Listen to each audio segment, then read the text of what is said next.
வணக்கம் நண்பர்களே, உங்கள் அனைவருக்கும் தமிழ் கிட்ஸ் மீடியா சார்பாக வணக்கங்களை தெரிவித்துக் கொள்கிறோம். நந்தன் என்ற ஒரு சிறிய சிறுவன் பயிர்களில் மிகுந்த ஆர்வம் கொண்டவன். ஒரு நாள் நந்தன் தோட்டத்தில் உள்ள பழவிருட்சங்களை கவனித்து பார்த்து கொண்டிருந்தான். அப்போது ஒரு பழம் மிகுந்த மாமரத்தை கண்டான். பழம் பசுமையாக குலுங்கிக் கொண்டிருந்தது. நந்தன், அப்பா, இந்த மாம்பழத்தை நான் சாப்பிடலாமா என்று கேட்டான். அப்பா, மாம்பழம் மிகவும் நல்லது தம்பி.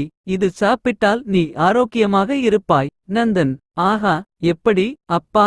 அப்பா, மாம்பழத்தில் பல சத்துகள் உள்ளன. எலும்புகளுக்கு வலிமை தரும் கால்சியம், கண்கள் காக்கும் வைட்டமின் ஏ, உடல் வளர்ச்சிக்கான வைட்டமின் சி போன்றவை அடங்கும். உடல் உஷ்ணத்தை பராமரிக்கும் பொட்டாசியம், இரும்பு மற்றும் பல முக்கிய சத்துக்கள் நிறைந்துள்ளன.